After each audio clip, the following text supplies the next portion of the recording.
Between 1500 and 1870, about 11 million men and women were carried across the Atlantic Ocean in ships like this. These unwilling passengers were forcibly transported from Africa to the West Indies, Brazil, or other regions in the Americas, including the British colonies that became the United States. These people were enslaved Africans, and their lives on the slave ships were filled with pain, suffering, and death. The movement of these people is called the Atlantic Slave Trade. It was the largest migration of people in world history before the 20th century. In the 1500s, Europeans saw enslaved Africans as a source of inexpensive labor for their American colonies.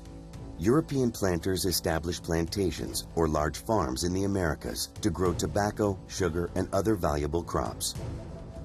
As the plantations grew, more slaves were needed to work on them. At first, Europeans enslaved Native Americans, but Native Americans died in large numbers, felled by a combination of factors, including European diseases to which they had no natural immunities. Soon, Europeans turned to Africa as a source of slaves. Africans were less vulnerable to European diseases, and as strangers in this new land, they were less likely to escape. Slavery had existed in Africa and in Europe since ancient times. Most societies in sub-Saharan Africa used captives for labor.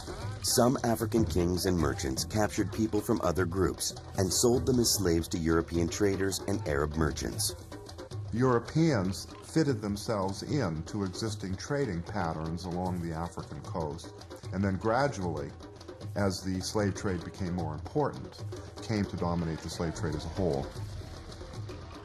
The Atlantic slave trade first affected West Africa in the 1400s, when Portuguese navigators began to explore the African coast.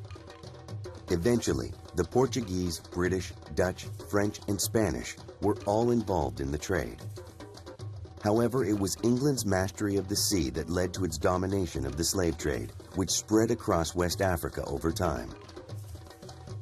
The slaves came from all different parts of West Africa. Early on in the slave trade, they came from relatively near the coast.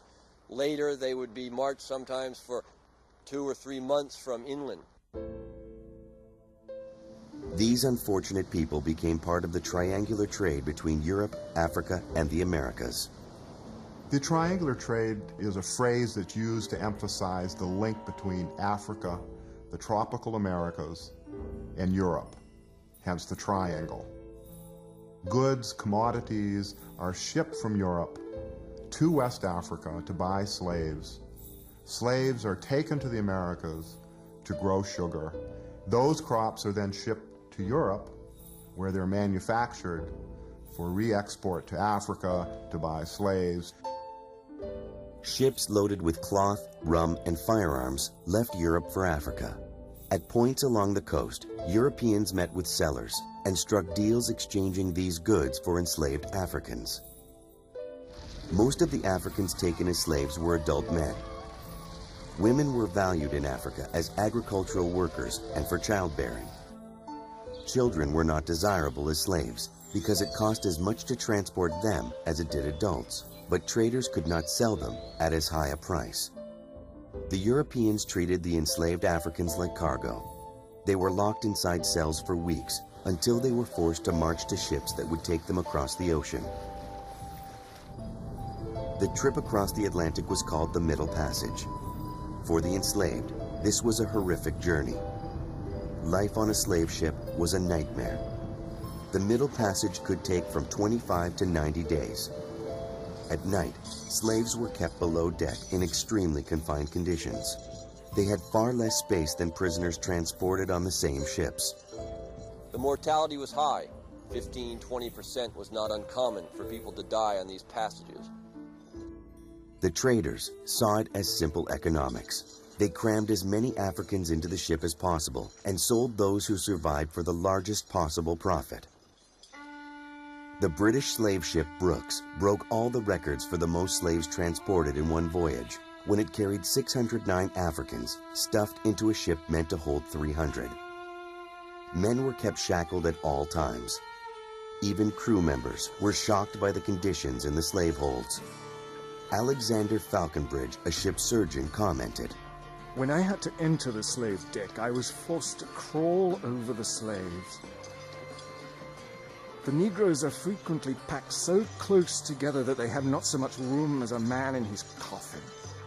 I was so overcome with the heat, stench, and foul air that I nearly fainted. It was only with assistance I could get on deck."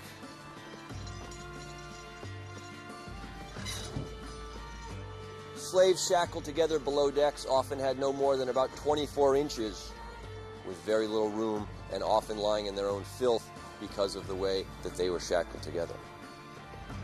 The conditions aboard the ships were so unbearable, some slaves took their own lives as their only means of escape. Olaudah Equiano, an enslaved African who was later freed, recalled, "Two of my wearied countrymen, preferring death to a life of misery, jumped into the sea. There was such a noise and confusion among the people of the ship to get the boat out and go after the slaves. However, the wretches drowned." Those who arrived in the Americas were traded for sugar and tobacco, grown on plantations there. The vast majority of enslaved Africans were brought to Brazil and the West Indies, where the most sugar production was taking place. A smaller percentage were brought to the North American mainland. In 1619, the first Africans to arrive in the British colonies of North America were traded by a Dutch ship in Jamestown, Virginia. These Africans may have been indentured servants rather than slaves. By the 1640s, however, slavery existed in Virginia. Soon it spread through all the colonies. The number of enslaved Africans brought to the colonies increased as the plantation system became a more important part of the economy. By the time the Declaration of Independence was signed in 1776, about 1/5 of the population in America was enslaved. Not until the 1800s was the Atlantic slave trade finally ended, for both humanitarian and economic reasons. Meanwhile, though, the damage had been done. African societies had been disrupted by depopulation and warfare. Families had been torn apart. About 2 million people had lost their lives in the passage across the ocean on slave ships, and millions more had been forced to endure a life of slavery.